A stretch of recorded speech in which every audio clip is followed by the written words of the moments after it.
Bismillahirrahmanirrahim. Assalamu alaikum, my dear students. How are you all? I hope you are safe and you are feeling good at your homes. So students, let's start our today's topic. Please open your new Oxford Modern English book 5, page number 3. Here we were doing our lesson, The World in a Wall.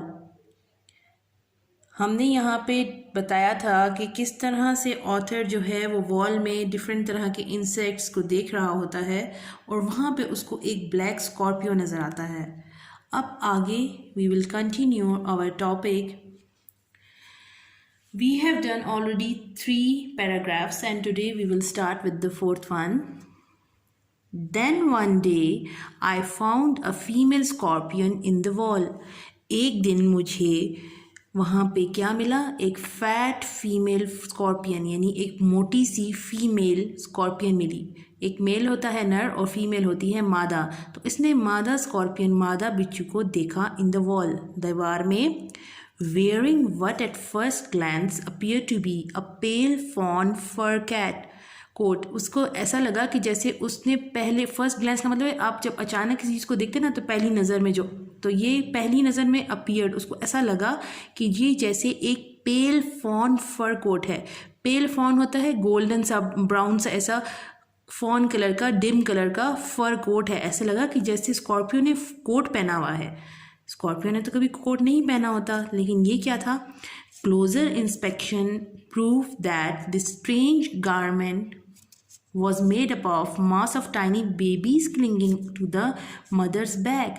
तो जब मैंने उसको गौर से देखा तो वो क्या हुआ? क्लोजर इंस्पेक्शन कि मैंने जब उसको करीब से देखा तो प्रूफ तो मुझे ये साबित हुआ कि ये तो एक अजीब सा जो कपड़ा है स्ट्रेंज गारमेंट जो मुझे लग रहा है ये क्या है? मास ऑफ टाइनी बेबीज़ यानी उसके ऊपर जो है वो छोटे छोटे बच्चे जो है. क्लिंगिंग का मतलब होता है लटकना. वो लटके हुए थे अपनी माँ की कमर के साथ. यानी जब उसको ऐसे लगा कि इसने फ़र पहना हुआ है और जब गौर से देखा तो वो फ़र जो था वो क्या था? उसकी माँ के ऊपर बहुत सारे छोटे छोटे स्कॉर्पियो बेबी चिपके हुए थे. I was in raptured by this family so he was very happy to see this family. उस इन रैप्चर्ड का मतलब है कि वो बहुत खुश हो गया कि ये अच्छा मुझे तो एक फ़ीमेल मिल गई स्कॉर्पियो जिसके उसके बच्चे भी हैं. And I made up my mind to smuggle them into the house and up to my bedroom so that I might keep them and watch them grow up. तो अब बच्चों में यही होता है ना, कोई भी ऐसी चीज़ देखते हैं तो कहते हैं हम तो इसको उठा के घर ले जाएंगे. So you should not touch this kind of insect because they may be very dangerous and harmful. क्योंकि ऐसे जैसे आपने स्कॉर्पियो देखा हुआ है ये स्कॉर्पियो जो है वो बहुत डेंजरस होता है और दे कैन स्टिंग यू. यहाँ से वो है आपको काट सकता है. लेकिन ये बच्चा बहुत शरारती था. इसने क्या किया कि उसने कहा ये तो मैं ऐसा करता हूँ इसको छुपा के अपने घर ले जाता हूँ और वहाँ पे जो है मैं अपने घर में रखूँगा और इनको देखूँगा ये कैसे बड़े होते हैं. तो उसने क्या किया? उसने विद इन्फिनिट केयर, इन्फिनिट का मतलब है बेहद एहतियात से, I moved mother and family into the match box. तो मैंने क्या किया? उस स्कॉर्पियो को और उसके बच्चों को एक छोटी सी माचिस की डब्बी में डाल दिया. And then heard to the villa. Heard का मतलब होता है भागा. किधर? अपने घर की तरफ. विला इसके घर का है वो है कि मैं जल्दी से भाग के घर गया और मैंने वो जल्दी से स्कॉर्पियो को जो है वो अपनी मैच बॉक्स में डाल दिया. यहाँ पे आप you can see in this picture then there is a scorpio and there are lot of babies on her back. So when he reached home, अब क्या हुआ जब वो घर पहुँचा?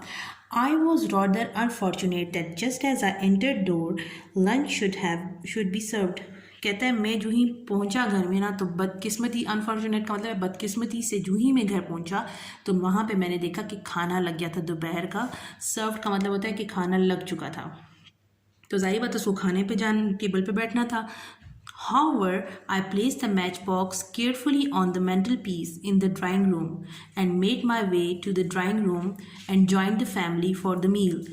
तो मैंने क्या किया? बहुत एहतियात से, केयरफुली का मतलब है एहतियात से, मैंने उस मैच बॉक्स को उठाया एंड उसको किधर रख दिया, मेंटल पीस पे। आपने बड़े बड़े घरों में देखा होगा आतिशदान होता है जहाँ पे साइड पे आग जलाई जाती है सर्दियों में, तो ये इनका घर भी बहुत बड़ा सा था। इसने वहाँ पे मेंटल पीस के ऊपर उसने एहतियात से मैच बॉक्स छुपा के रख दी। एंड उसके बाद फिर वो किधर गया, ड्राइंग रूम में गया and made my way to the dining room में। उसके बाद खाने के कमरे में चला गया and join the family to for the meal, और उसके बाद उसने अपने घर वालों के साथ मिल बैठ के खाना शुरू कर दिया। अब वो खाना खा रहा है, अब क्या हुआ है, ड्रैडलिंग ओवर माई फूड, यानी ड्रैडलिंग का मतलब है बेहतियाती से, यानी उसका दिल नहीं कर रहा था, बहुत बेदिली से वो खाना खा रहा था। फीडिंग रॉजर सरप्टिशियसली, अब रॉजर जो है वो क्या था, वो उसके कुत्ते का नाम है, उसको नीचे टेबल के नीचे था, तो वो छुप छुप के, सरप्टिशियसली का मतलब होता है सीक्रेटली, छुप छुप के वो उसको भी साथ साथ अपने खाने में से थोड़ा थोड़ा खाना कुत्ते को भी खिला रहा था। अंडर द टेबल, क्योंकि रॉजर जिसका कुत्ता था वो टेबल के नीचे बैठा हुआ था। And listening to the family arguing, और फैमिली आपस में किसी बात पे डिस्कशंस कर रही थी, बहस कर रही थी। अब जब खाने की टेबल पे बैठा जाता है तो हर कोई कुछ ना कुछ बात करता है, तो इस तरह सब बात कर रहे थे और ये जो है ये उनको देख रहा था, लेकिन इसका दिल जो है वो खाने में नहीं लग रहा था और वो छुप छुप के अपने डॉगी को भी फीड कर रहा था। I completely forgot about my exciting new captures, तो अब गपशप में उसको भूल ही गया कि मैं तो कुछ घर से कोई नए कैप्चर्स का मतलब है पकड़ के कुछ चीज़ें लेके आया हूँ, उसको उन सब चीज़ों के बारे में तो भूल ही गया, क्योंकि जारी बात है वो अब खाने में मगन हो गए सारे। At last lady has finished, Larry having finish, यानी कि खाना उसने खा लिया, इसके भाई ने fetch the cigarettes from the drawing room. Fetch का मतलब होता है पकड़ना, तो उसने क्या किया, खाने के बाद अक्सर लोग सिगरेट पीते हैं ना, तो उसके बड़े भाई ने क्या किया कि सिगरेट उठाई और क्या किया उसने, वो उसने उठाई और lying back in his chair, और ऐसे लेट गया टेक लगा के। He put one in his mouth, उसने एक सिगरेट अपने मुंह में डाली। And pick up the match box, और उसके बाद उसने मैच बॉक्स को उठाया जो उसने पकड़ के कहीं से लाया था। ऑब्लिवियस, इस बात से मैं बेखबर that the end of my happy days was about to come, कहता है कि मुझे इस बात से बेखबर था कि मेरी ज़िंदगी की अच्छा टाइम जो है वो ख़त्म होने वाला है। I watch my eldest brother interestingly, मैंने अपने भाई को देख रहा था। Still talking allowed he open the match box, तो उसने जो है वो मैच बॉक्स को खोला। फेज नाउ आई इंसिस्ट, मैंने जोर दिया इस बात पे, टू दिस डे, कि आज के दिन, that the female scorpio meant no harm. अब ये क्योंकि इसने गलती की हुई थी, इसने वहाँ पे स्कॉर्पियो को जो है वो पकड़ के लेके आया हुआ था, तो यहाँ पे अब वो अपने घर वालों को एक्सप्लेनेशन दे रहा है कि स्कॉर्पियो से कोई भी प्रॉब्लम नहीं होता, स्कॉर्पियो जो है वो सिर्फ़ और सिर्फ तकलीफ़ नहीं देता। अब अपनी गलती को बचाने के लिए वो सबको ये कह रहा था कि स्कॉर्पियो से कुछ नहीं होता।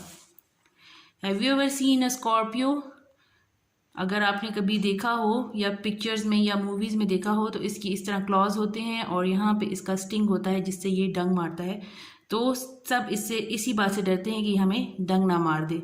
तो यही हुआ कि जो ही घर में सब लोगों ने देखा कि ये तो स्कॉर्पियो आ गया है, तो सब जो हैं वो डर गए।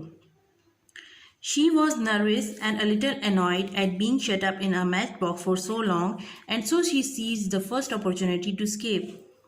क्योंकि काफ़ी देर से स्कॉर्पियो जो था वो फीमेल स्कॉर्पियो जो थी वो उसके अंदर बंद थी, तो उस वजह से वो बहुत ज़्यादा डरी हुई भी थी। नर्वस का मतलब होता है ऐसे घबरा जाना, and sorry a little annoyed, और वो चिढ़ भी रही थी इस बात पे कि भाई मुझे क्यों डब्बे में बंद किया हुआ। जाहिर सी बात है किसी बर्ड को, एनिमल को, किसी भी चीज़ को अगर आप बंद कर देते हैं तो वो खामखा उसकी वजह से परेशान हो जाता है और वो चाहता है कि हम यहाँ से बाहर निकल जाएं।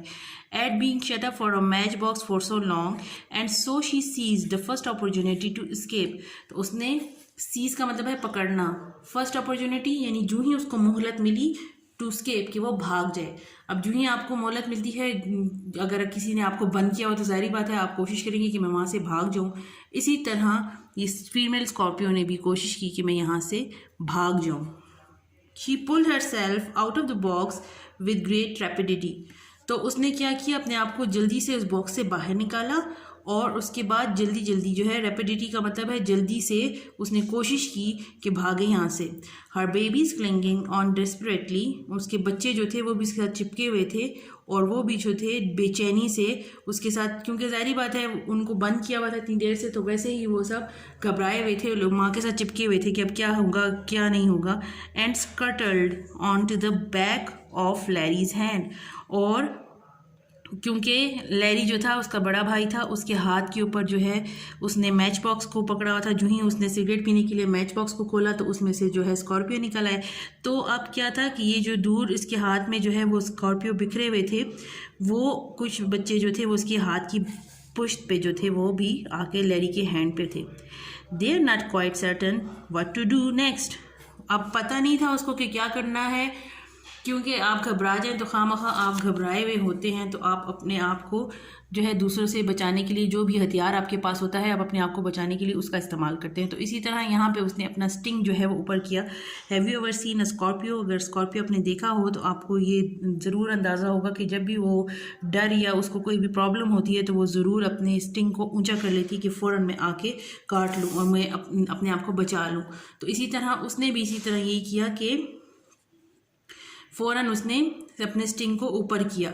ही passed her sting cut up at the ready, कि बस अभी मैं रेडी हूँ, जो ही मुझे किसी ने नुकसान पहुँचाने की कोशिश की तो मैं उस पर हमला कर दूँगी। Larry feeling the movement of her clause, Larry को भी लगा कि उसकी मूवमेंट जो है, उसकी पंजों की मूवमेंट जो है वो उसको फील हुई। Glance down to see what it was and from that moment things got increasingly confused, और उस टाइम पे उसने ये देखा, क्योंकि अब तक तो इन्होंने ये जो आपको बताया हुआ ना कि वो फीमेल स्कॉर्पियो निकली और वो मैच बॉक्स जो ही खुला वो बाहर निकलना शुरू हो गई, तो वो उस टाइम तक क्या था, वहाँ तक उस टाइम तक उसको पता नहीं था लैरी को कि उसके हाथ के ऊपर स्कॉर्पियो फिर रहे हैं। लेकिन जो ही उसने अपने हाथ की तरफ देखा, glance down at to see what it was, तो उस टाइम से ही सारा मामला जो है वो ख़राब हो गया। इंक्रीजिंगली कंफ्यूज, यानी एकदम से जो है वो सारी चीज़ें जो हैं वो परेशान कुन हो गई। ही uttered a roar of fright that brought Roger out from beneath the table. वो uttered का मतलब है बोला, a roar, a गरज या चीखना, जैसे आप एकदम से किसी चीज़ को देखें और आप डर जाएं तो आप चीख पड़ते हैं, तो इसी तरह उसने भी गरज की चीख की तरह ज़ोर से आवाज़ निकाली, जिससे क्या हुआ, जो रॉजर उनका कुत्ता था फ्रॉम बीनीथ द टेबल, तो वो टेबल के नीचे से निकला है। जैसे आप ज़ोर से शोर मचाएं तो आसपास लोग भी देखते हैं कि क्या हुआ है भाई, क्यों शोर मचा रहे हैं। बार्किंग वाइडली, और कुत्ता जो है वो डर के भौंकना शुरू हो गया। With a flick of his hand, और उसने अपने हाथ को ऐसे मूव किया जैसे आपके हाथ पे जो ही बिच्छू नज़र आएगा तो जाहिर बात है आप हाथ को झटक देंगे, इसी तरह उसने भी अपने हाथ को इसी तरह से वो ज़ोर से झटका। He sent the unfortunate scorpio flying down the table, तो इस तरह से वो जो स्कॉर्पियो थे वो बदकिस्मत स्कॉर्पियो जो कि इनके हाथ चढ़ गए थे, वो सारे जो थे वो टेबल से नीचे गिर गए। And she landed Midway between मार्गो एंड लेस्ली, और वो कहाँ गिरे, मार्गो और लेस्ली के दरमियान ज़मीन के ऊपर गिर गए। मार्गो और लेस्ली कौन है, इसकी बहन और इसकी मामा जो है उसका नाम है, तो इनके दरमियान में गिर गए। स्कैटरिंग बेबीज, स्कैटरिंग का मतलब है बिखेर दिया उन्होंने बेबीज़ को, like confetti as she thumped on the cloth, और उसके बाद वो जैसे कॉन्फिटी, अब कॉन्फिटी क्या होता है, स्मॉल पीसेस ऑफ पेपर है। जैसे आप लोग जब कभी भी स्टेडियम में मैच देख रहे होते हैं तो वहाँ पे आप देखते हैं कि जब सेलिब्रेशंस होती है तो वो छोटे छोटे कागज़ इस तरह उड़ाते हैं बिखेर के, इस तरह बर्थडेज पे भी, तो वो कॉन्फिटी जो है उस तरह से ही उड़ते हुए वो सारे स्कॉर्पियंस जो थे वो एक कपड़े के ऊपर गिर गए। As she drummed on a cloth, और उसके बच्चे जो है वो बिखर गए। जारी बात है क्योंकि वो अपनी मदर की बैग के ऊपर चिपके हुए थे, और यूं ही वो गिरे तो वो जो है वो बिखर गए और इधर उधर भाग गए। यहाँ पे देखें आपको इस पिक्चर में भी you can see in this picture that there are a lot of scorpio babies who are scattered around the table and they are moving here and there, एंड the mother and the brother, they both are looking so frightened. So I think this is end for today's lecture. I hope you have fully understand it. Please write the meanings of difficult words and search. If you don't know any other word, you can search it from the dictionary. Inshallah we will continue in the next class. Thank you so much. Allah Hafiz.